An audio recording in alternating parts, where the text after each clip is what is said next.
Unsay pungway? Buutan. So you're going to make your own sentence using buutan. Si Jacoy, buotan nga baboy. Ah.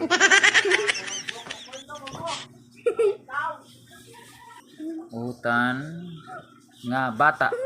Bata lang. Baboy lang. Buang. Bata. Bata akong gigamit. Okay, period.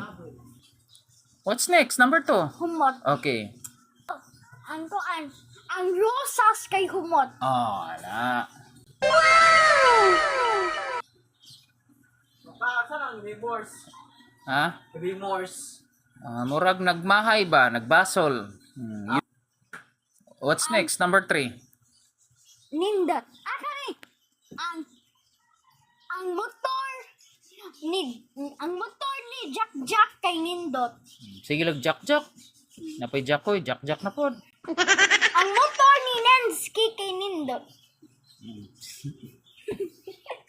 Parang may naamoy ako hindi mag... Gamay. Hmm. Ang hormigas gamay. Very good.